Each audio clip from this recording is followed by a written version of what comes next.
What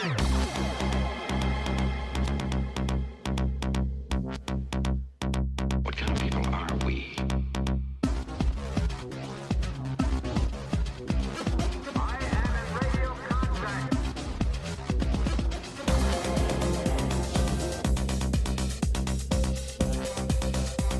What kind of people are we?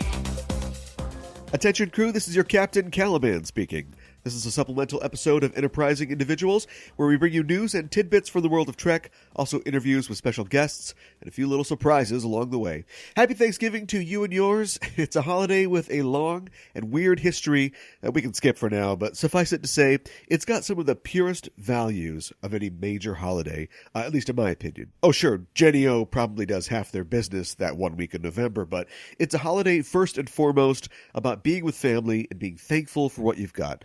Thanksgiving didn't originate in America, although it's primarily associated with the Pilgrims and all that jazz. Harvest festivals have been associated with this time of year ever since humans started growing things, but we just turbocharged it in that particularly American fashion. 14 dishes, a bird with 8 drumsticks, an oil drum-shaped column of cranberry sauce, all served in the back of a monster truck, currently crushing a row of cars while fireworks go off. That fashion. Believe it or not, this episode is not actually about Thanksgiving. It's about someone else who wasn't from America, but we sure claimed him as soon as we existed.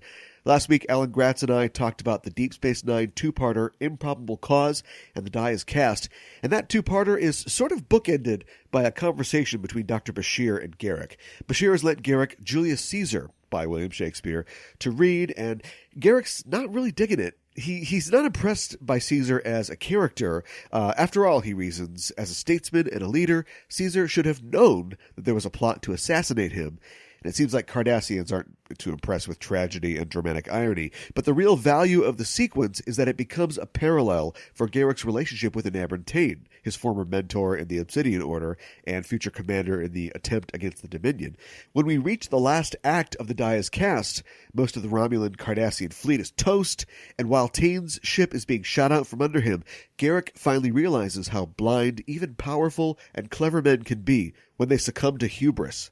That's a cool moment. And you see moments like that all the time in the works of William Shakespeare. You also see allusions to the works of Shakespeare all the time in episodes of Star Trek series. It's just one of those things. Sometimes it's subtle, like an episode title, and sometimes it's overt, like Star Trek VI. I have something of a background with the works of Shakespeare. In another life, I was an actor. I was part of a classical theater repertory company, and I played roles on the stage from Shakespeare, like Henry V and Petruchio and Romeo and so on. So when a reference or an allusion to Shakespeare pops up in something, it usually rings a bell for me.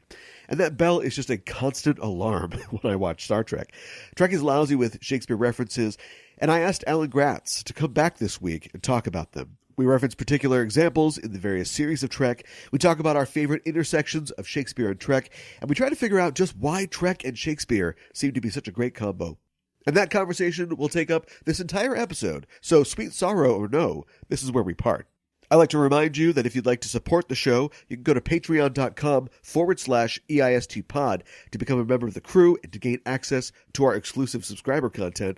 Also, the holiday season's coming up, and when you're shopping on Amazon, please click through our Amazon banner on Enterprising Individuals or use our Amazon product links in the show notes of our episodes. That really helps the show at no extra cost to you.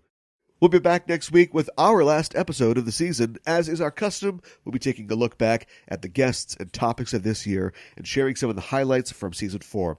We'll be taking a break after that to enjoy the holiday season before we return in early 2020 with Season 5.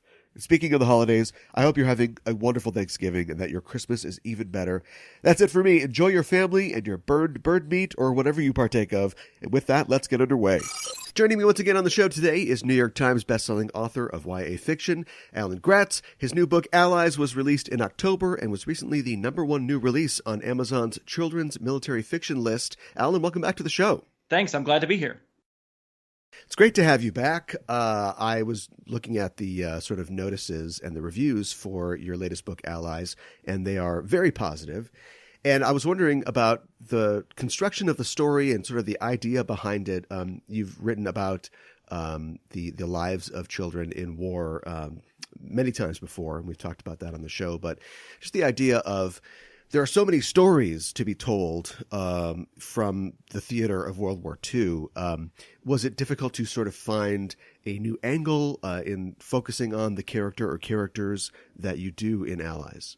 Yeah, yes and no in this case. So this year, 2019, is the 75th anniversary of D-Day, and so I wanted to write a book about D-Day for middle schoolers, for middle grade readers. And the challenge here is I write books with kids as the main characters, and of course, most of the driving action of D-Day was done by adults, or at least what we considered to be adults at the time, which were 17 and 18-year-old kids sometimes. Sure. So I can get away with some 17 and 18-year-old kids, but for the most part, my age that I'm writing for is like 12 years old, that 10, 11, 12 age range. And so I want my characters to be right around that age. And, I thought that my whole book was going to be what most of us think of when we think of D-Day. That is those big flat bottom Higgins boats hitting the beaches at Normandy and the soldiers running out, the first 30 minutes of Saving Private Ryan. And and of course it is that. I mean, that's a huge part of it.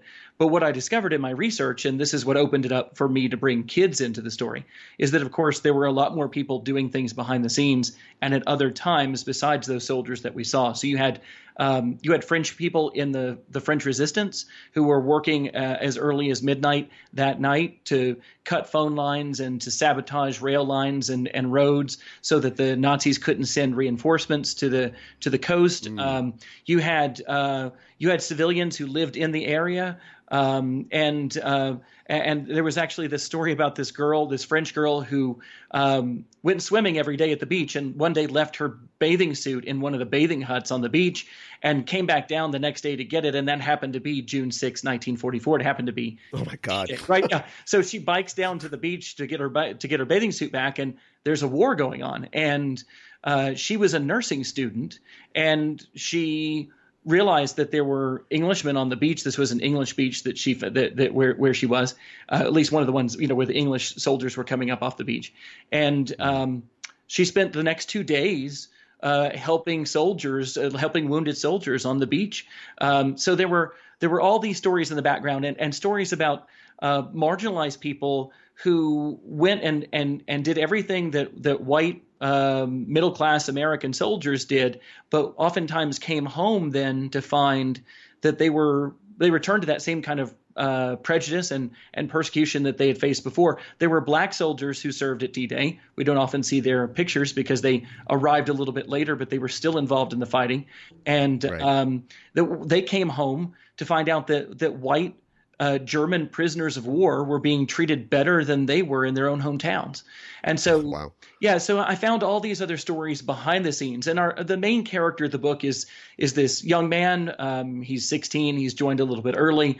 And he is on the boat, and he's going to come up the beach, and we're going to follow him all the way through. But surrounding that and all around that are all the different people that I show who made that path for him possible and help him get up off the beach. So I found a lot of other ways to bring in other characters into that story. And those surrounding stories are also, they're just so fascinating and so human outside of what we tend to get with military fiction or military movies, which is the actual movements and maneuvers of the troops and the objectives that they're trying to complete. But seeing those stories is really interesting. I find that Trek often covers stories like that when it approaches war. Sometimes we've got people shooting phasers and ship battles, but it's usually the human stories of war, the effect of war on people who may or may not agree or even be involved with the conflicts, but the sort of stories that are in the margins of these great wars. Yeah, and that's what I think that's where I've really been making my hay lately is stories that have soldiers in them and tell battles. I've written about the Battle of Okinawa. I've written now about D-Day, but really my focus, while I tell the story of soldiers in those moments, my focus is on the people that it affects, the people who live in that area, the people who are affected by war. There's a famous quote by the woman who founded Save the Children, which is a big UNICEF-like organization that works around the world to help kids who are in dangerous situations. And she said that every war is a war against children. And I think that's a really powerful comment because, of course, we're not waging war on children, but in every war, children are victims and are swept up in it. And they didn't start it, and they're not fighting it. They are the ones who are surviving it, hopefully, but oftentimes being victims of it. And that's where I tell my stories. It's a tough topic, but it's great that you are writing these books. And I wish that there was an author like you when I was a kid growing up, and I was fascinated with the stories, of soldiers and Green Army men, that sort of thing. Right. But I wish that I had books like this to tell those other stories. As a YA author, are you a fan of the His Dark Materials trilogy? Oh yeah, the Philip Pullman stuff. I love it. Yeah. Yeah. I just bring it up because I've been watching the HBO BBC co-production series recently and have been very fascinated by their adaptation. There was, of course, like a very ambitious and not very successful adaptation by New Line Cinema in the 2000s, trying to make it the Lord of the Rings, or a new Harry Potter or something. Yeah, exactly. Yeah. And kind of missing the mark on that, and just seeing how, in a similar way to what you were talking about, trying to take these themes and focus on characters that are sitting outside of this great struggle between these sort of church ecclesiastical powers and these secular powers, and just seeing the cracks that the people fall through in that conflict. Yeah, absolutely. I mean, I think what's so genius about Pullman's books is that he is talking about big stuff. I mean, really big religious ideas, but it's always, as you say, through the point of view of kids. Lyra is this girl who is caught up in this huge battle, but it's really about her and the people that she loves and the people that she cares about. And I think those are the best stories, the ones that, you can have these great sweeping epics that tell you, about the fall of the Roman Empire, but it might be, I think it's much more interesting to see the people who are on the ground who are being affected by it and swept up in it. And so my challenge is always the same one that I'm sure that Philip Pullman faced, and that is how do you tell the larger story, but through the lens of a person who doesn't see all of it, right? Like like the kids that I write about, they don't know the reasons that things are happening. They just see the effects of them. And so I have to, I'm walking this fine line between writing a book that teachers and parents want to put in kids' hands as this is what D-Day is. And then also, this is a book that will teach you something, but also like from the point of view of a kid who in that moment and in that point of view doesn't really know all the context of it. And so I do a lot of work in my author's notes to kind of bring the context back in, but I'm also trying to find ways to bring that in my books. In Allies, I needed to tell people what June 5th, 1944 looked like. Like, what does the world look like the day before D-Day? Why is this day important? And my kid remembers being in a classroom in the States and seeing the modified map on the wall where Europe is all red. Europe is now one big country. It's all Germany. And, like when you think about it in those terms, when you think about like, oh, you could be sitting in a classroom and the map that you see every day is not the map that we see. It's a very different one where for 3 or 4 years, people thought, well, this might be the future. Germany might be all of Europe.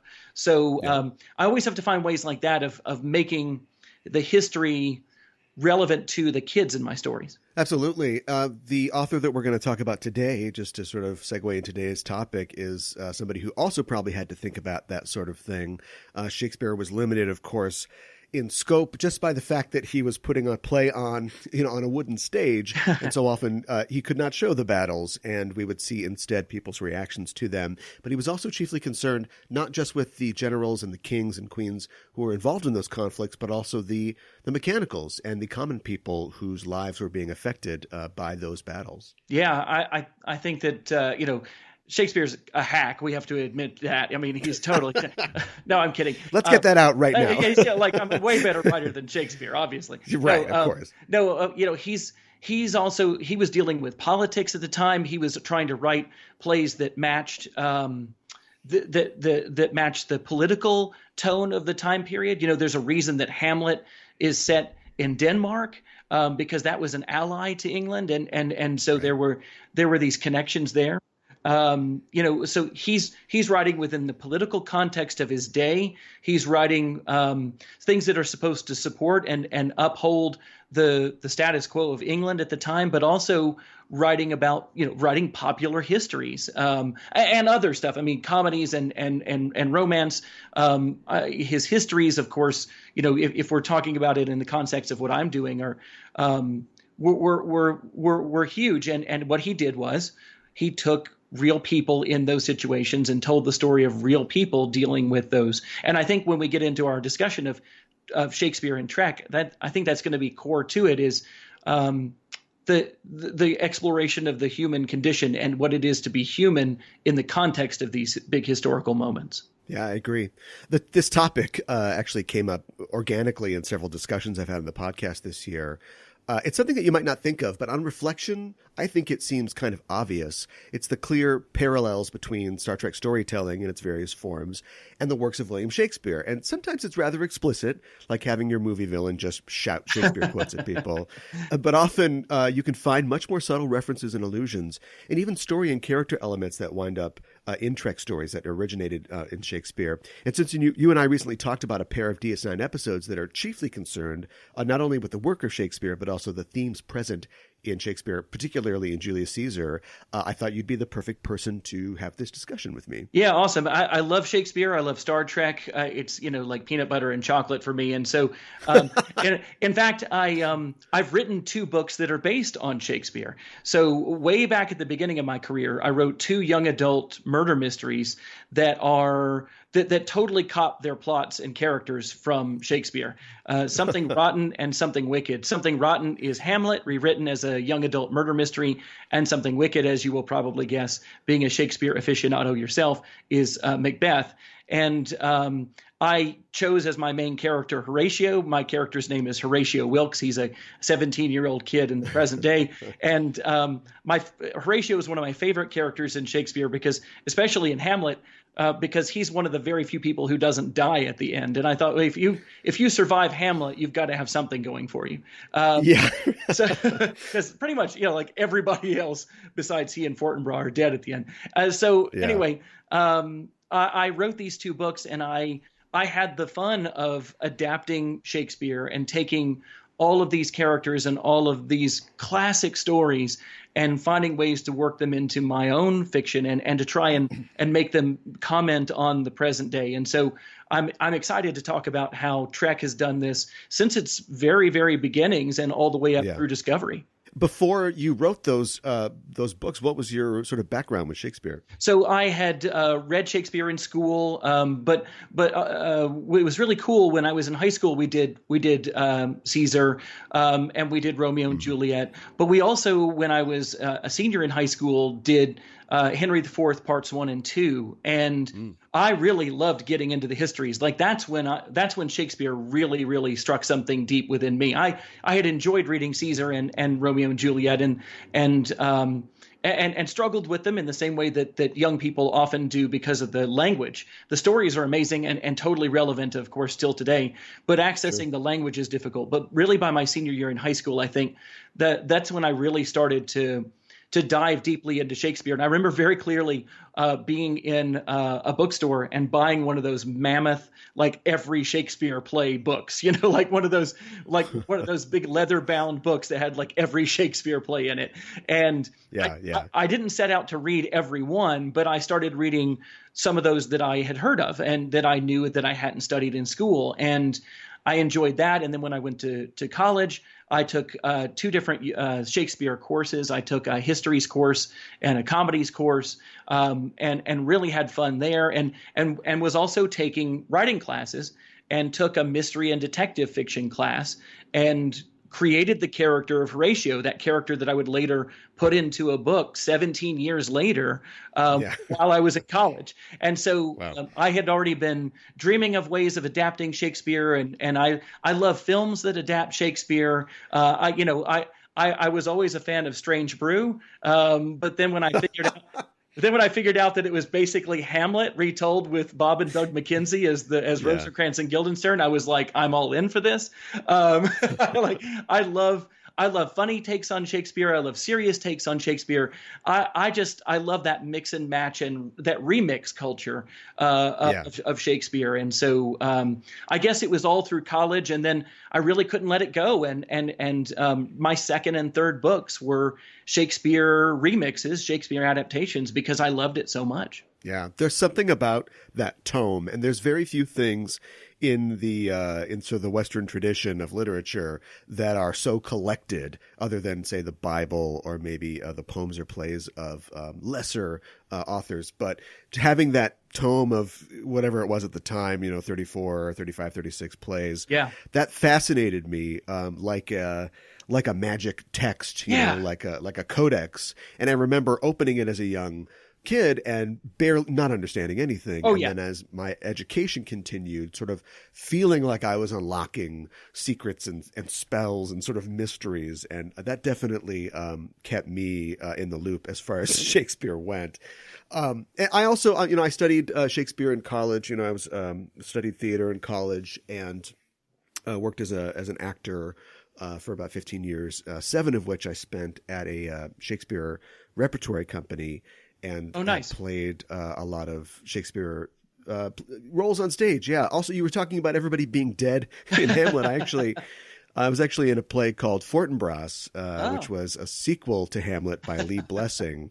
And I played Fortinbras in that. Nice. And it was, not done in verse, but it was done, in the sort of modern style as the story after Hamlet, and deconstructing the idea of Fortinbras as this foil or hero to Hamlet and his ambitions, and how all that can get turned upside down. And basically the action of the play is Fortinbras is trying to administrate Denmark now that he's in control, and Horatio's the only guy left. And instead of the Father Hamlet, all the characters from the original play are now back as ghosts. Oh, nice. And in the sort of same tradition as Father Hamlet or King Hamlet, they are all trying to do the opposite of what they were doing in life, because that got them killed. And so Polonius won't talk to anybody.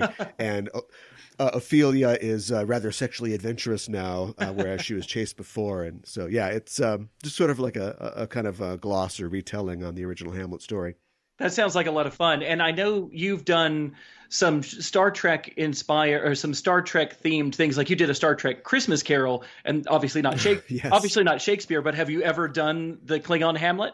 No, I haven't. There's a long running production of Klingon Christmas Carol that I did direct here. But I don't think when that was at its height, maybe 10 years ago, I think that there was a Klingon Hamlet in the Twin Cities here where I'm based. Nice. And I know they still do it occasionally other places, but that would be fascinating to see. It's not something that you could just sit down and read unless you are, fluent in both Klingon and Shakespeare. Yeah, but it's fascinating that you'd want to kind of watch a selected scenes from that. I think. Oh, certainly. Yeah. I think watching like all 8 hours of that in Klingon would be like.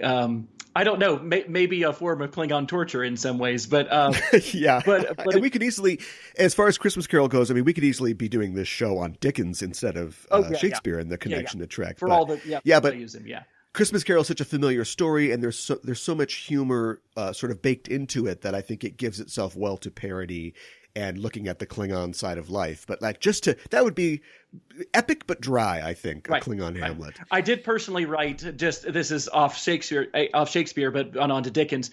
I did personally write for a role-playing game that I was doing with other people set in the Star Trek universe. I did write a Ferengi version of A Christmas Carol, which really plays, when Scrooge is the main character and the hero, you really get to flip some stuff when it's a Ferengi version. So I had a lot of fun with that. That would, when we were doing the Klingon Christmas Carol, we sort of opined about the existence of a Ferengi Christmas Carol, which would be, a great idea, you'd think. But the guy that wrote Klingon Christmas Carol, he did it at this perfect alignment of planets where Paramount was like, okay, fine, that's kind of cute.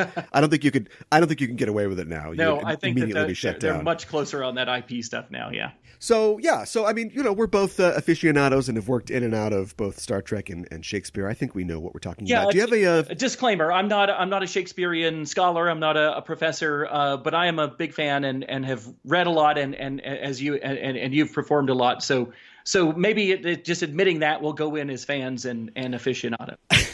I'm not either, and I'm kind of glad that I'm not.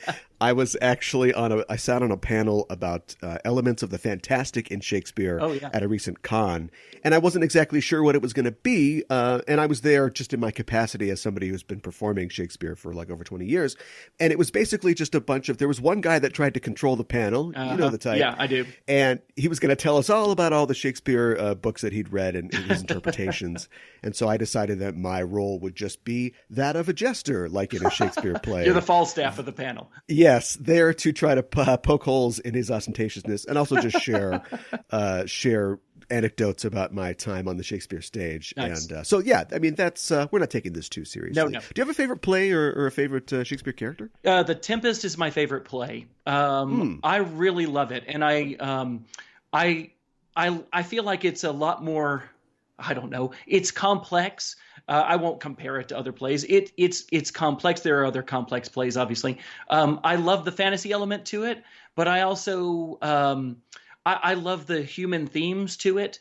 I like the family dynamics between Prospero and his daughter. I like the relationship between the storm-washed characters who come up on shore, and then all the fantastic characters on the island that Prospero rules.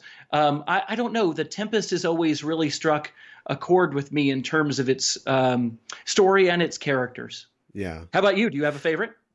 Boy, it changes all the time, usually just the one that I'm reading at that time. Right. And I'd love to say something really dramatic. I think in the past I've said that, that Antony and Cleopatra was my favorite, just because it's an overlooked tragedy. It's also a tragedy where everybody that you're rooting for, everybody's a jerk and an asshole in that play, and yet you find yourself really identifying with them and really feeling the emotions that they are torn up by. But I'd probably say, I don't know, like Much Ado is just pretty much a perfect comedy. Right. So is that the one that Joss Whedon did, or is that was that Much Ado About Nothing? Yeah. I just because I sometimes I couldn't remember if the title of it, but no, I just watched his version of that recently, and I really enjoyed that. And that brought that play to life in a very different way for me than I had than in previous experiences, particularly the female characters. And this is a whole other podcast. This is for your Shakespeare podcast that's solely about Shakespeare plays. But there was a fantastic article in The Atlantic recently that posited that what if Shakespeare was a woman? What if the author of the plays was a woman who was then pretending to be a man publicly, very Shakespeare in Love in a way. Okay, sure. But reading his plays through a feminist point of view. And I got to tell you, when you just give it a moment, and whether or not you're into the who was Shakespeare conspiracy theories, or whether you believe that Shakespeare was a guy named William Shakespeare who wrote all his plays, if you just give it a moment, if you just say, for a moment, I will re-examine what I know of Shakespeare and pretend that the author was a woman, it's fascinating. Like it was a real eye opener, and for the listeners, I would recommend after the podcast is over that you go and look up the story in The Atlantic about whether or not Shakespeare was a woman. It just kind of blew my mind, and I got to tell you, I was happy to share it with my teenage daughter, who's been reading Shakespeare in class and who is a diehard feminist herself, and it was an eye opener for her and something interesting for her to explore as well.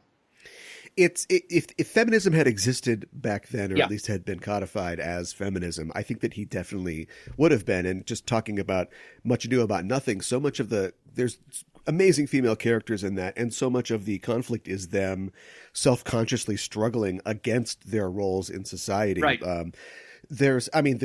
He's probably got some not so great like representations in plays in other areas. Sure. Yeah, absolutely. But But just having a play like that, where the women are literally not able to do what they want, and the play's aware of that, and the audience is aware of that, and even something like Taming of the Shrew, which is another one of my favorites, people forget that it takes place inside of another play. Like it is not, it's allegorical, and it's not supposed to be taken at face value necessarily. I think he would definitely have his feminism card. Yeah, absolutely.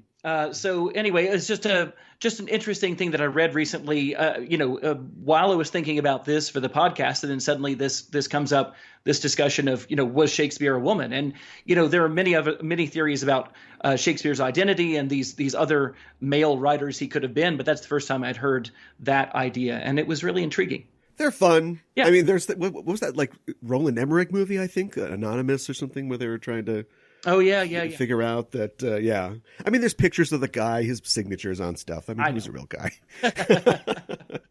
But maybe Star Trek people wouldn't know that, because Star Trek people live almost 400 years from our time, and they lived almost 800 years from the time of Shakespeare. Yeah. If the new Picard series is set around the turn of the 25th century, around 2399, that's exactly 800 years from Shakespeare's Annus Mirabilis, his most successful year, 1599. He wrote Henry V, As You Like It, and Julius Caesar, and performed them in 1 year.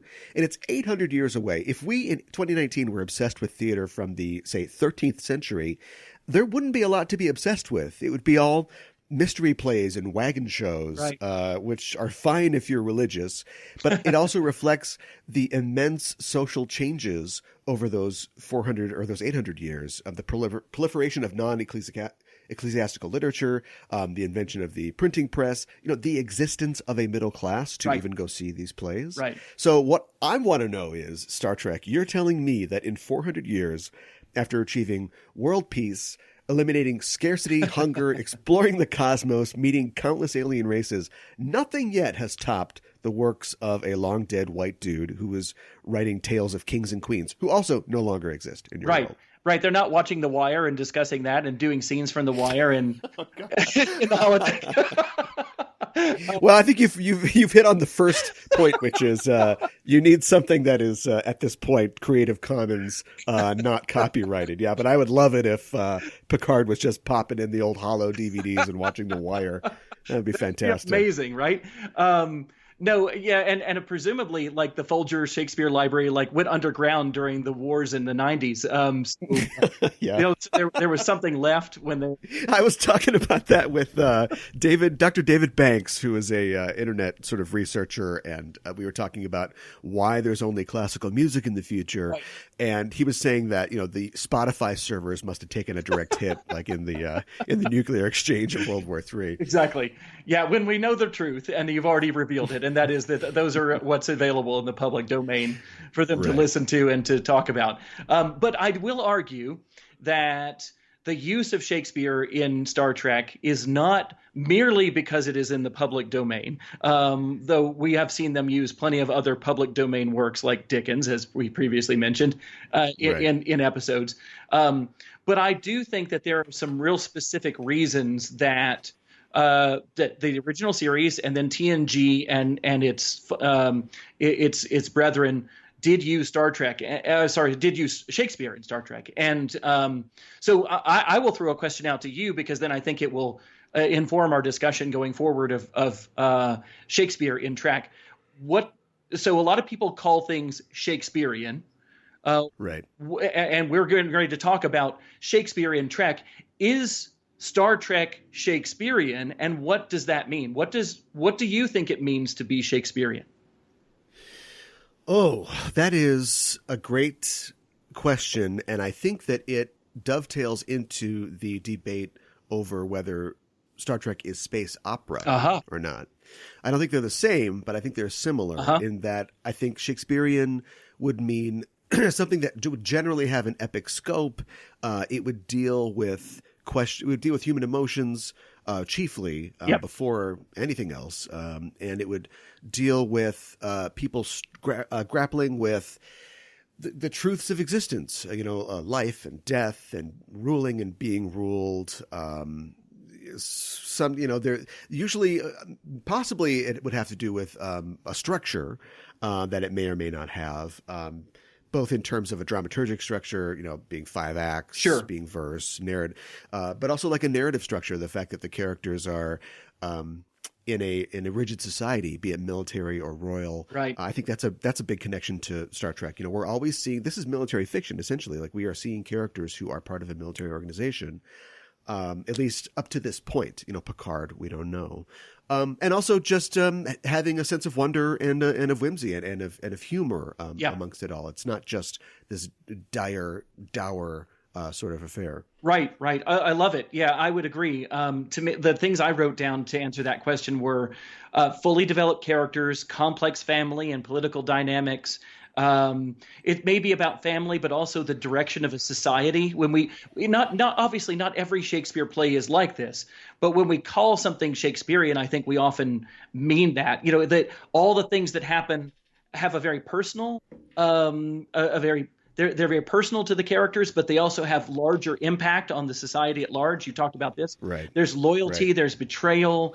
It's personal, but it goes beyond the personal. And I think that TNG embraces that. I think that TNG is more Shakespearean than the original series in that regard. But I do think, obviously, that the original series has many, many connections to Shakespeare. They made tons of allusions and many outright, not just allusions, but just outright took stuff from Shakespeare. Right. But no, I think so. I was reading more. I was thinking about this and reading more about this in preparation for the podcast. And there's some really interesting ideas about Star Trek and Shakespeare. And one of those is that Shakespeare in general, Americans view Shakespeare perhaps as, let me back up, that there's been a pull to maybe Americanize Shakespeare. And I don't mean change Shakespeare, but claim him as our own.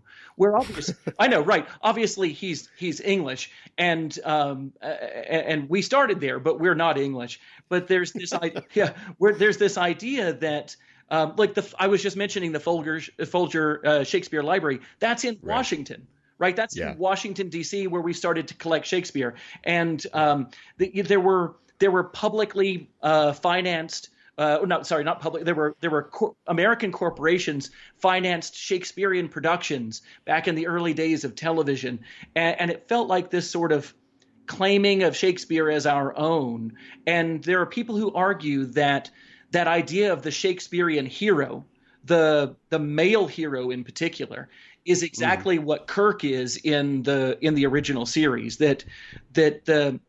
You and I have talked about this, and you've talked about this with multiple people on your podcast about how Star Trek is America in space, right? It's like the United States. It's the United States going off and being the United States in space. And so there's this kind of feeling like, well, if we can claim Shakespeare as our own, then maybe Kirk is a Shakespearean hero. And certainly throughout the original series, he takes on the role of some actual characters from Shakespeare in different episodes. So I think that in some ways, the original series is more about the Americanization of Shakespeare and the idea of the American hero. And then when you get to TNG, I think the other side of it is, I think when a lot of people refer to something as Shakespearean, it's not just all that stuff we talked about with plot and character and setting. I think also a lot of people just use it as a shorthand for high culture, right? And, oh, that's very Shakespearean, meaning, it's not fluff. And I think that when TNG came along, there was a real desire to be connected to the past, its own past, Star Trek's past, but also to distance itself from that past. You had people within the TNG writing room saying no references to the old show. Like not for a long time did they start to reference the old show. And I think that part of that is we're higher culture. Like we are like Star Trek. We love Star Trek. That's why we're doing another Star Trek. But that was 60s science fiction. and we are 90s science fiction. Like we are the 80s and 90s. We've learned so much in 20 years, and Right. we're more highbrow than that. And along with the casting of a Shakespearean actor to be their captain. So I think that by the time you get to TNG, that idea of the American hero is not the big part of it. And instead, it's more about that human condition that we talked about. And as you said, Star Trek is about living within a structured society. You're on a ship, you have rules, you have the Federation, you have the Prime Directive. So if Shakespeare was writing 400 years ago, for them 800 years ago, about what it is to be human and making human decisions based, like Shakespeare was like, I guess maybe one of the first people to realize we don't act logically. To write about this, we don't. We know what's right logically, but we still act on our human emotions and our human passions. And TNG is kind of like, how do we manage that in this very structured society? You'd think that the original series would be that, with Spock versus Kirk, like the logical versus the illogical. But it was so much more about Kirk just getting out there and being the hero. Whereas in TNG, Patrick Stewart and the other character, Picard and the other characters, they have to suppress their human passions and their emotions to act within this, and they are more. They're more like Spock than Kirk was, and in the future. Anyway, I'm going off on a long tangent here, but I feel like there's each of the shows, each of the eras has taken Shakespeare and I think borrowed different things for different purposes. You must read Shakespeare in the original American, by the way. Going off that idea of the Federation being Space America, I think it's interesting to note, it's something we've touched upon in this podcast too, but the lives of the characters in these Trek stories, or at least their interests, have the character of a classical education, a Western education. They're always reading Shakespeare, or at least great European writers, and they're going to hear string quartets, they're playing racquetball. And I have to wonder, like, how much, maybe this is just a fad. Maybe like, right. Well, actually we've seen, maybe not. We've seen like a 200-year span of the Federation in the series that we've seen, and it's almost all the same. And of course, I think the practical answer to that, is our character's love of classical theater and art reflects the sensibilities and education of the mainly white male writers of the various series. It's art with an H, as you pointed out. Like this is serious. Cue the Masterpiece Theater theme. Right. And we never see, it's a real tragedy that we never see anybody going to a traditional dance or rehearsing no theater. Yeah. We just got a rap song on Discovery and some Reverend Al Green. And of course, the problem behind this is that, white guys shouldn't be trying to tell these stories probably, but we're going to need some non-white writers if we're going to get stories like this, and characters loving art and culture outside of what an old white man on a episode of Masterpiece Theater would enjoy. Right, and you see as Star Trek, as the different series plural go on, there's less Shakespeare in DS9.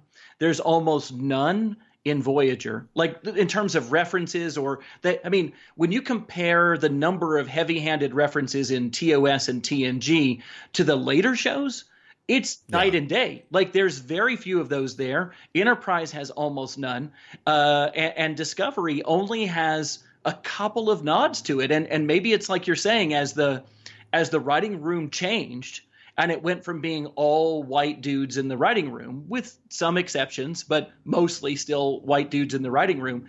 The idea of what high culture is, the idea of what art is, changed, and those references changed. Yeah, there are 17, I believe, episodes amongst the various series that directly share their title as a line directly from Shakespeare or an allusion. Okay. Not counting the most recent finale of Discovery, Such Sweet Sorrow, which is a two-parter. So, yeah, I think that definitely checks out in terms of seeing a change in the composition. Plus, I mean, Tom Paris is going to read Shakespeare? I don't think he's going to be on the holodeck in tights. He's got other things to do. But I think it is interesting that we, like you said, we go from TOS, which it seems chiefly obsessed with it at times, to having the direct spawn of that, a captain who literally, came up in the RSC Right. and is hanging out with Data, doing Shakespeare on the holodeck all the Right. time, to just playing a Fuji song and some Al Green,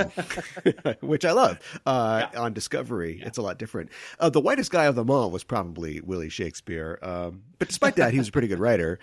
And this connection between Shakespeare and Star Trek, or at least the vocabulary and the syntax they share, maybe we're not blowing anybody's minds to point this out. But for me, I've spent so much of my life watching Star Trek and being immersed in Shakespeare and classical literature, I feel like I'm just realizing it now. It's like living in the city and not hearing the constant sound of traffic and noise and activity until your friend from the suburbs points it out. Like seeing all the Shakespeare that's in Trek. Yeah. There's so much of it, and when you approached me about this, I thought, oh sure, I know some references to Shakespeare in Trek, and then when I started really looking into it, I was like, oh my gosh, there's so many more than I remembered. And from just casual, like you said, some titles that are just borrowed from Shakespeare, which is a long, long tradition in all of literature, to lines that are just popped off by somebody, or entire wholesale plots that are borrowed, or actual scenes that are played out from Shakespeare, like in TNG. So, it culminates, of course, with Star Trek VI, the movie, where they basically just said, how many Shakespeare references can we put into this? Can we cram into this? And that's kind of like the last hurrah for Shakespeare and Star Trek. It seems like the last big hurrah. And I'd say Nick Meyer was on a time crunch. I know, right? but he wrote Star Trek II in like 10 days. Right. So we know he can write well fast. I think he definitely just really wanted to hit home that idea of Shakespeare. I read that he was worried about how many Shakespeare references he was putting in. Oh, really? And then, yeah, I know, right? Like he actually thought of it. And then they cast Christopher Plummer, and he was like, forget it, I'm putting them all in. Like I'm gonna have Christopher. I want to hear Christopher Plummer say everything. And some of Trek's greatest guest stars too have been luminaries in Shakespeare. People like David Warner and of course Christopher Plummer. Gene Simmons, who played Admiral Satie in The Drumhead, played Ophelia in Laurence Olivier's Hamlet. Oh, I did not know that. That's great. Yeah, that's great. And I think that there is an artistic motivation behind this. There's also just a practical one. I mean, if you're going to go out and let's get the best actor to play this role, they're probably somebody who has a tradition in stage or experience with Shakespeare. But unlike, say, I don't know, Friends or a show that is set within a specific world and has to accomplish something specific, Star Trek is also something of a blank canvas that you can draw whatever you want on. Right. But they didn't go to Moliere. They went to Shakespeare. Right. Well, again, I think it's a cultural touchstone for American society. And I think America had been co-opting Shakespeare as much as they could. And I wanted to point out, I think that our discussion of Shakespeare in Trek actually starts before Star Trek. I think it starts with Forbidden Planet. And, Forbidden Planet, Roddenberry said in his autobiography, was a huge inspiration for Star Trek. You have a group of people in a galactic federation who land on a planet and they take care of the problem of the day, which is this guy who has a daughter, and he's on this planet with this monster that keeps attacking people, and it's very loosely The Tempest, but mashed with science fiction. And I think that's proto Star Trek in so many ways. It's the Americans in space coming in to take care of a problem, but it's Leslie Nielsen. It's Leslie Nielsen. You gotta love it, and it's mashed up with Shakespeare to give it some cultural cachet. And so I think that we go all the way back to that, and you see science fiction taking on Shakespeare to legitimize itself. And I think that that's kind of where we begin, even with Star Trek and Shakespeare. That's interesting. We talked about Forbidden Planet actually recently on my other Star Trek show, Backtrekking, where we talk about the inspirations behind classic Trek episodes. And we talked about how, the Forbidden Planet is clearly an inspiration or inspired by The Tempest, but also the Voyager episode Oasis is sort of inspired by The Tempest. And then you've got a similar situation, a guy protecting his daughter and using holograms instead of spirits.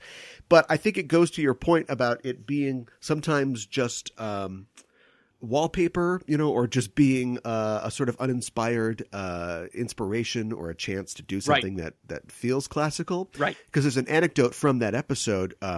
Rene Aubergenois plays I think the father character in that episode.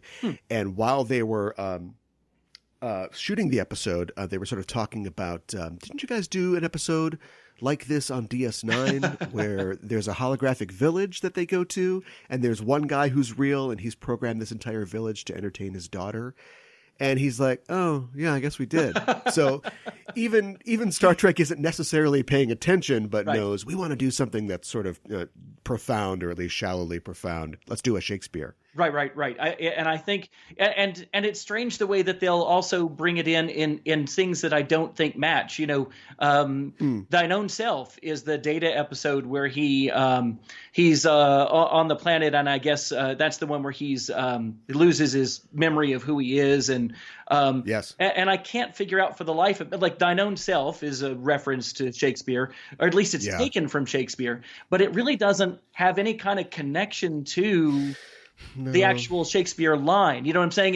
It's where the words mean something different to the episode than it did in the original Shakespeare. And even that line taken from Hamlet is being spoken by one of the most false, it's sort of Polonius, deceptive characters. He's saying to them myself be true, and like everything he's saying is he's full reversed. of crap. Right, exactly. So it's a weird way to take those words and use them for a great episode, but I can't figure out why in the world you'd use that title for it.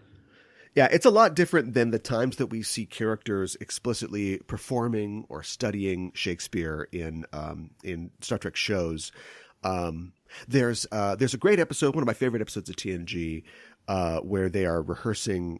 Data is playing Henry V. Oh yeah, and they're rehearsing a scene, and it's a scene that literally Patrick Stewart is sort of like observing as Captain Picard, but he's also literally in the scene. He's playing he's Michael the other Collins. character. Yeah.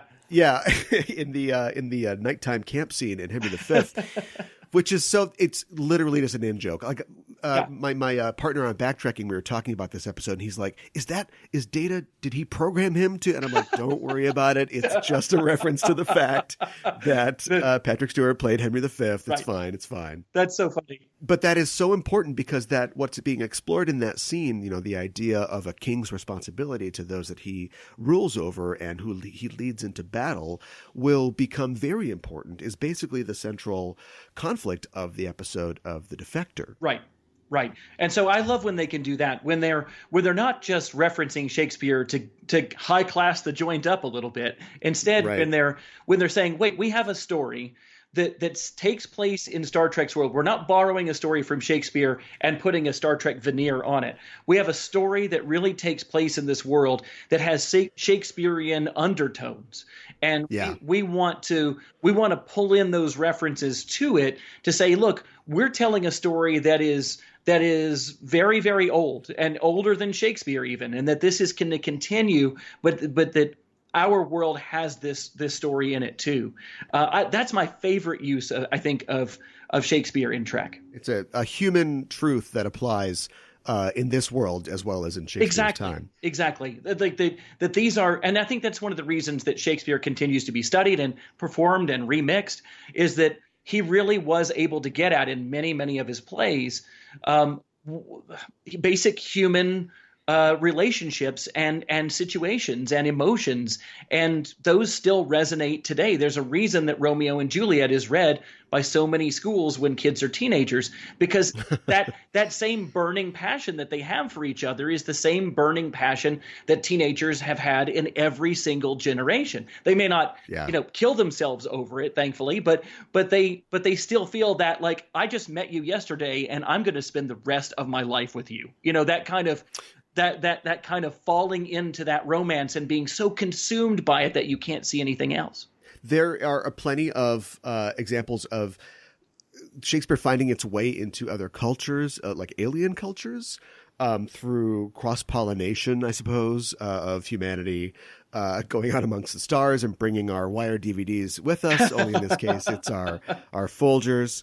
And, of course, the most famous, we've already mentioned the most famous example, reading Shakespeare and the original Klingon. Right. Yeah. And the it gives an interesting sort of connotation to Chang's interjections of Shakespeare in that is he mocking Captain Kirk? Is he mocking human culture when he does that? Well, and he's also misinterpreting it really badly. Like, and maybe that's like the Klingon Christmas Carol. I mean, maybe it's taking it's how they would see the story. But when he says to the undiscovered country, and they're all kind of looking at him like that means death, right? I mean, like we all read Shakespeare. That means death. And he's like, no, the future. And it's like, okay, yeah, right, sure, that's the future. Is he mocking them? Is he saying the future is we're all going to die? Like this is never going to be peaceful, or is he misinterpreting it? Or is he offering an alternative interpretation? Was this his college thesis? I have a different interpretation of what the undiscovered country is. And, so it's intriguing to me the way that they use it. And I like in that moment how everybody kind of looks at him strangely like that's not right. So much of that film too is concerned with putting Kirk and crew on trial for being, racist essentially. And I think it would fit in the film, but I think it's good that the film doesn't take the chance to sort of undercut. Like if we find out that Chang just has a quote a day calendar or a Bartlett's he's been kind of going through. Right. You know what I mean? Like him not understanding the context could be cultural. You'd have some scene where Kirk gives him the real meaning or implication of that line and kind of owns him. Instead, we get Kirk Kirk quoting Hitler to him, right? Which is more on point thematically. Yeah. No. So I do like when. Again, my favorite uses of Shakespeare and Trek are a little bit more subtle than that, a little bit more where, or like when we discussed in the episode about DS9, where the die is cast and that sort of thing, the allusions to Caesar, and then the subtlety of renaming the new runabout the Rubicon, like that's some really nice sort of like, see what we did there. We know our Shakespeare, and we're not going to have Chang quote it, but I guess they did have Garak and Bashir quoting it literally in the episode, but it's so great because it begins with Bashir, who is a young guy and sort of naive himself, but really likes this story and pushes it on Garak. And Garak is somebody who comes from a completely different culture and is like, that's cute, but we have our own things that we do. Right. And then at the literal climax, the literal end of the second episode, not only sort of serving his erstwhile mentor, but also coming to a realization about, he's like, oh yeah, that was a really good line. Right. Like I get that. Yeah. The fault, dictate, is not in our stars, but in ourselves. And it's a really great moment. And look, we could also view Bashir and that idealistic Bashir as the very, very much the embodiment of the original series. Like he sees, like maybe Shakespeare, like if you pressed him, Shakespeare is more about that heroic that space hero.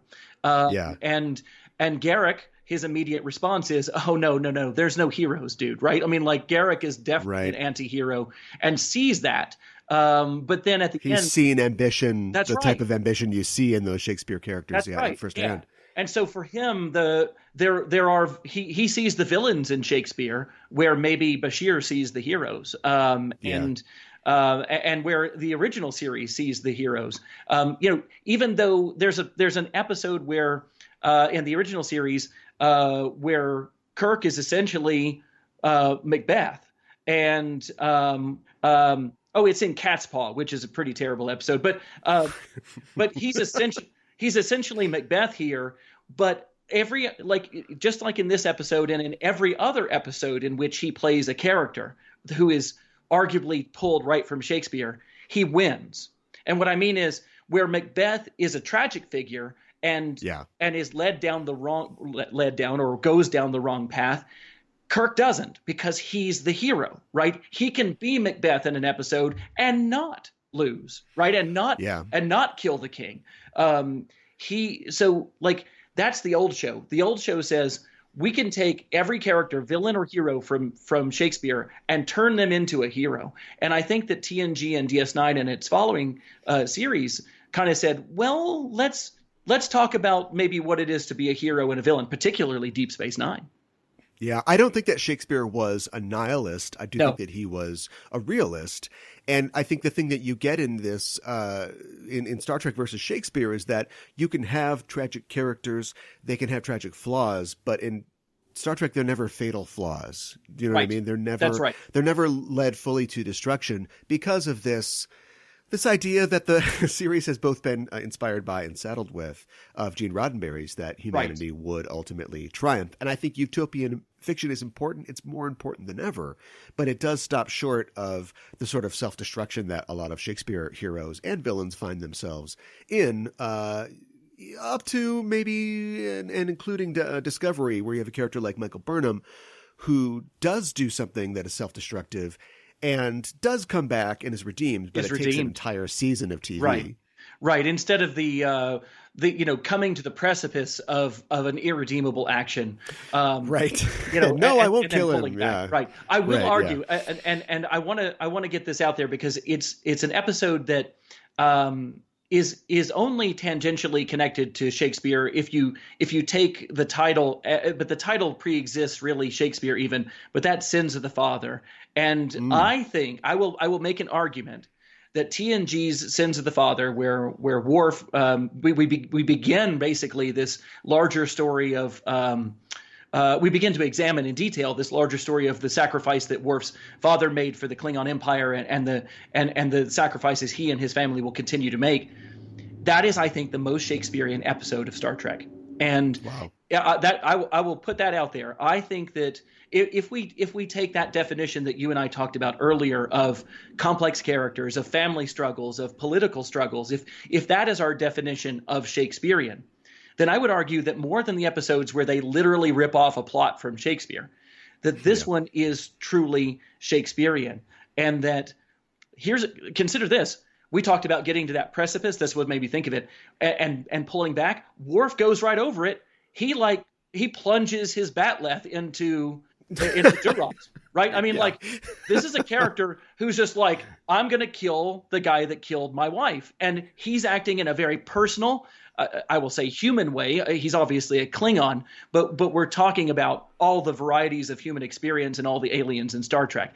And if we take this, I don't think Roddenberry would have dug that. Like this is him like killing another person on the Enterprise. And man, when Picard pulls him and he's like, you can't do that. Like we're the Federation. You're a Federation officer. You can't kill somebody on our ship. And yet he does.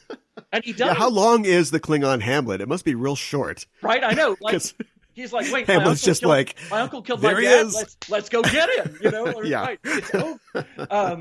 No, it's a bloodbath in the first act, and he kills the mom, and everybody would be dead. That would be it. It wouldn't be Horatio standing there with Fortinbras. It'd be at the end. It'd be Hamlet with his bloody batleth standing over everybody in the castle.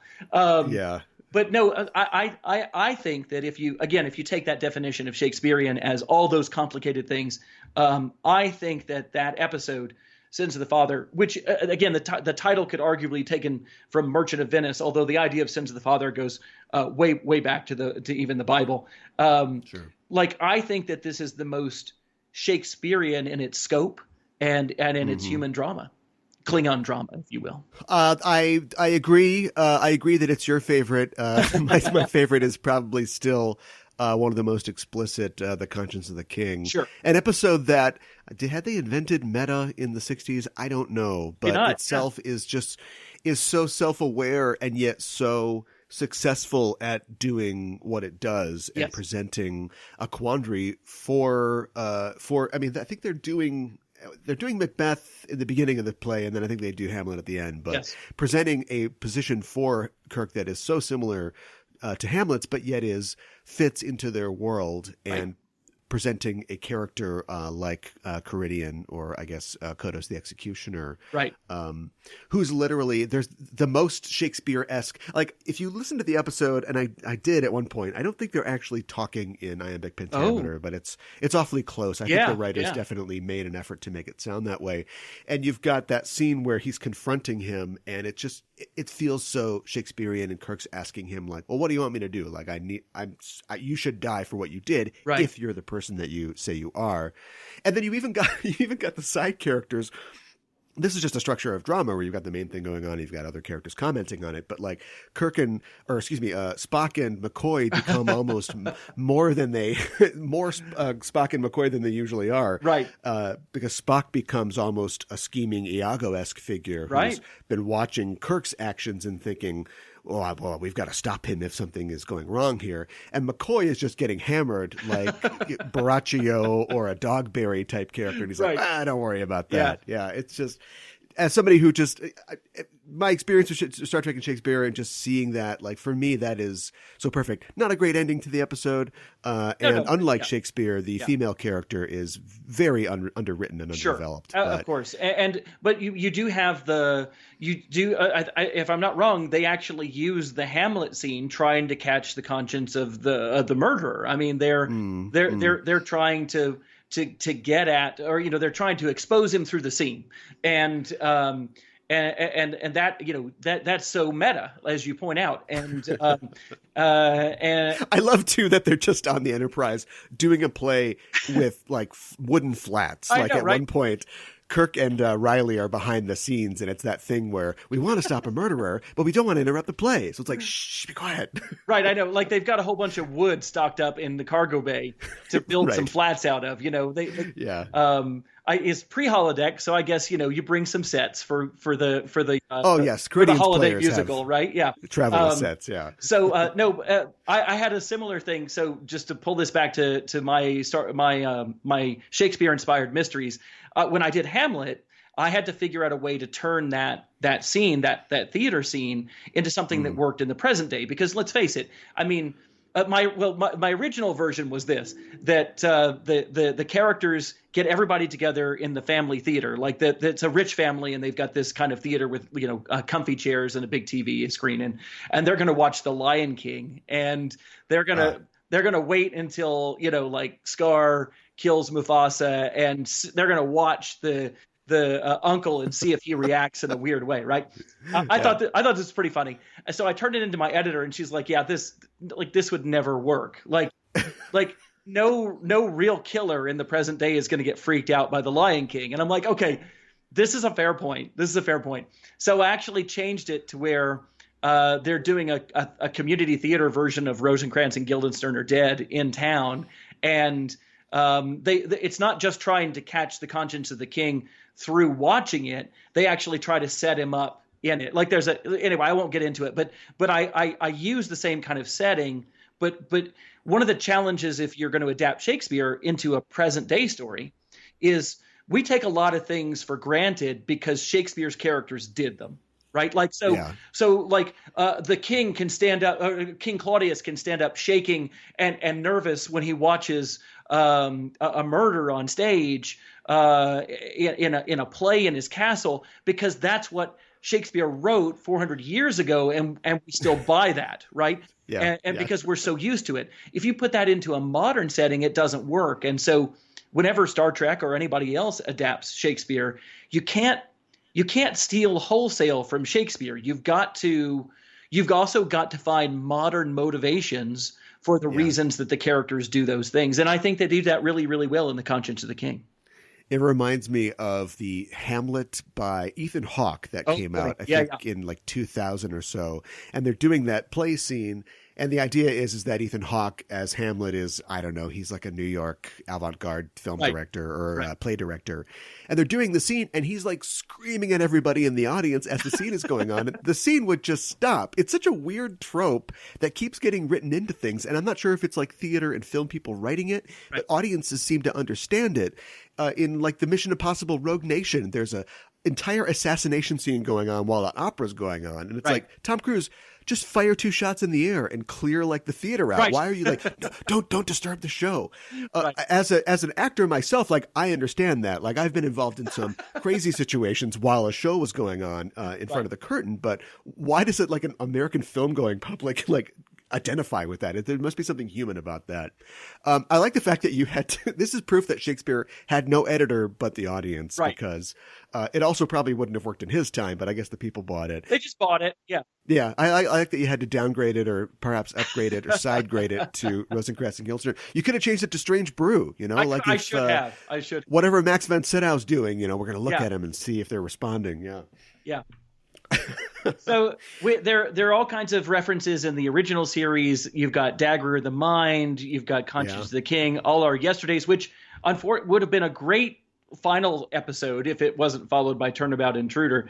It would have been a great title for a last episode. I mean, like All Our Yesterdays. I mean, that's really nice. By Any Other Name, Who Gods Destroy. You've got literal Shakespeare if Flint is to be believed. Right, exactly. And I love that Flint is like every white guy that ever made something is Flint. It's all Western culture. He did all the things. Yeah.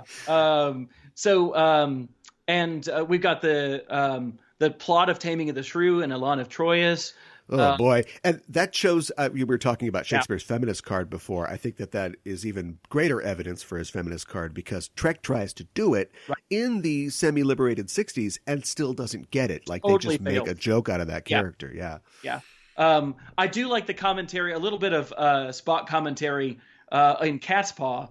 When the witches or those characters are like, Captain Kirk, go back, remember the curse. Wind shall rise and fog descend. So leave here all or meet your end. And he's like, Spock, comment. And Spock says, very bad poetry, Captain. And he's a more useful comment, Mr. Spock.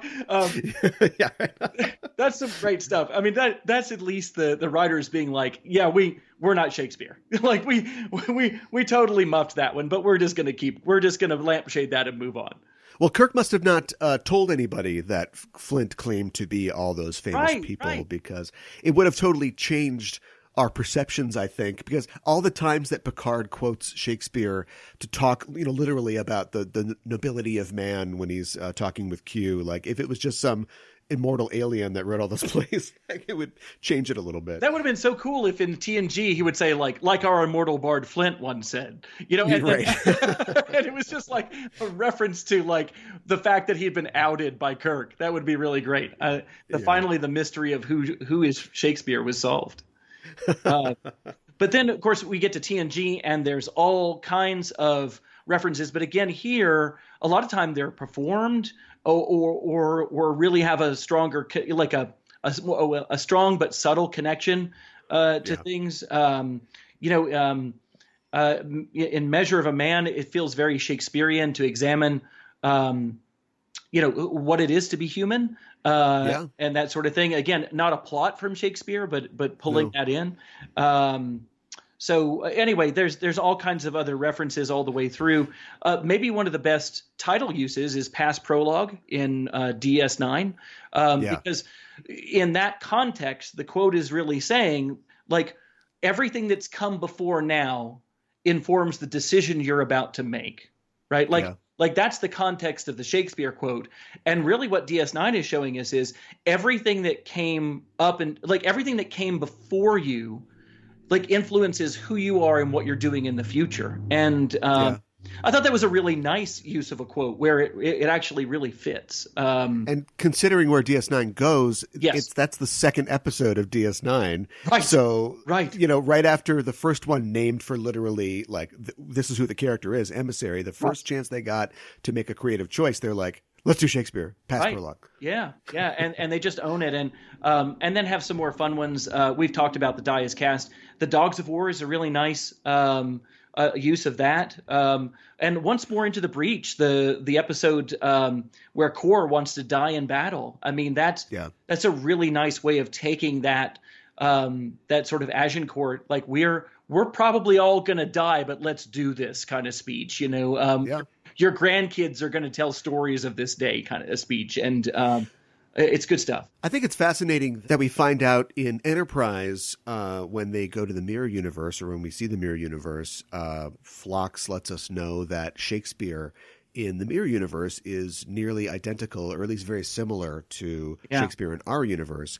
And that's something that I think that you throw off because you've got a cool double episode with, the Defiant going around and people shooting things and evil goatees. But the implications of that are staggering. Like, what does that mean? Like, is he some axis in between our universes, or are the truths divorced from morality so true in his plays and in his work that they would remain true in a world that was oriented towards evil instead of good? It's an upside down world. I mean, and so is it like Doctor Who in one of those fixed points in time that you can't change? Sure. One of those immutable things. But I like your idea that that the truths are so universal that they transcend even an upside down evil world. That's really interesting. And one of the things that Trek continues to show with the mirror universe is that for all its fun and camp, there are people within it who are fighting back and who are trying to make things right. I mean, there's the man in the high castle somewhere who's trying to still change the world even though it's evil. And so maybe Shakespeare was an underground writer who published anonymously, and they kept trying to track him down and kill him. But his pamphlets were his portfolios were spread through the underground or something like that. I don't know. It would be interesting. And then co-opted by the predominant culture. And changed. I don't know. It would be a fun episode to do, but nobody but us would care. I don't think that's totally true. Maybe 5 or 6 other people. It's a fascinating idea, and I'm kind of embarrassed. I'm acquainted with so many of the authors of Star Trek novels who wrote in the mirror universe. There's a whole slew of mirror universe novels where they kind of continue that story, and I don't know if they've done that, but doing a Dick doing a Man in the High Castle seems like that would be just a no-brainer. But then again, we're always going to the mirror universe. There's always people from the Prime universe slipping in there and causing trouble. So maybe they are the men and women in the High Castle. Maybe that's it. Maybe they're the ones who are the ones saying it doesn't have to be like this. Our world is. They're the heavy lying grasshoppers. Right. Yeah, exactly. Well, I think we've done a pretty good job. Maybe our revels are now ended. But thanks so much for joining me.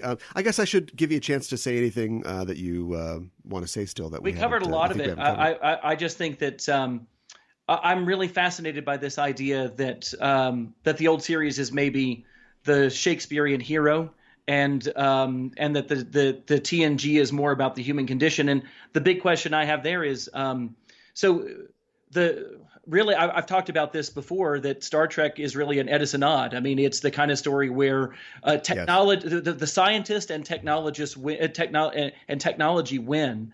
And what kind of comment? How would Shakespeare see that?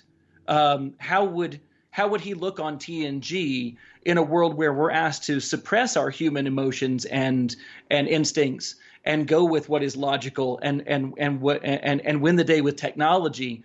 I wonder, would Shakespeare like TOS or TNG better? What do you think? I think that he would probably like TNG because they keep quoting him. He's like, all the royalties keep cutting. As a creator, it would be a nice ego stroke for him. But I think that he would probably see a lot of kinship in some of the TOS stories. I think that he would probably appreciate. First, I've thought about this a lot, to be honest. So you asked the wrong guy. But first, we'd have to invent time travel. Then we'd have to convince a guy who was not religious, but was, his parents were Catholic, that the flickering images weren't magic. Sure. I think that he could probably get it pretty quick. And I think it's interesting that a lot of time travel stories, like, I don't know, Doctor Who, and things like that, have Shakespeare coming to the future and being like, I get it. It's a fire that shows you words. I got it. I've made a lot of words. So assume you have some psychic paper to show him and that he gets over the hump. So he's watching. Get past all that. And then what do you think? I think that he would really appreciate DS9, and I think he would appreciate the last couple seasons of DS9. I think that he would really like a character like Damar, a character who goes from being a villain and goes into a tragic sort of heroic end. I think he'd really like that. There was an episode of Twilight Zone. I think it was, stick with me, I think it was the 80s reboot of Twilight Zone. Okay. I watched a lot of those, yeah. Shakespeare was brought to the future by just some quirk, and he was paired up with this guy who was like a sweaty TV writer, basically. And he's saying, hey, give me some good ideas because I got to get this script done for this bad sitcom. And of course, the thrust is that Shakespeare eventually gets in with his agent and with the network and kind of takes over his job and is writing crappy TV. Shakespeare would be writing crappy TV. Oh, of course, he would be. Yeah, is what they're saying. Yeah, He'd be doing the 6th season of Teen Wolf or something like that. That'd be amazing. I would love to see Shakespeare's 6th season of Teen Wolf. Not to call a Teen Wolf crappy if you're a fan of Teen Wolf listener. Sure, it's fine. Well, our revels now are ended, I think. Thanks so much for joining me. Where can people find you online? Sure. I'm www.alangratz.com. That's ALANGRATZ. I'm on Twitter at Alan Gratz. I'm on Facebook as Alan Gratz. And I just got convinced to go over to the true dark side, and I'm now on Instagram as Alan.Gratz. Yes, I know. So now you can see fascinating pictures of my dog. Yeah, but you travel so much. I do. I think, your readers and listeners would love to see your pictures. I did put some pictures up from Switzerland, my latest trip. So yes, there's also pictures of that as well. Anything that you're working on right now that you can tell us about? Yeah, so the new book that I'm working on, the one that's due in a couple of weeks, is about 9/11. 2021, and this was kind of a stunner for me, is the 20-year anniversary of 9/11. And the kids I write for, it's history. It's history to them. They were born after 9/11. My daughter is 17 years old, and she was born the year after 9/11. And so for all these middle schoolers, they've heard of what it is. They may have learned a little bit about it, but they don't really know a whole lot about it. A lot of times because adults like us have a hard time talking about it because we lived through it and had a hard time with it. And I found myself having a hard time with it as I write this book. But that is what I'm working on now, and that will come out in early 2021 in advance of the anniversary so that hopefully teachers and librarians can share it with their kids. Absolutely. And follow Alan on Twitter and now on Instagram so you can get updates about his work and when that comes out. Thanks again for joining me, Alan. I appreciate it. Thanks for having me. It was a lot of fun.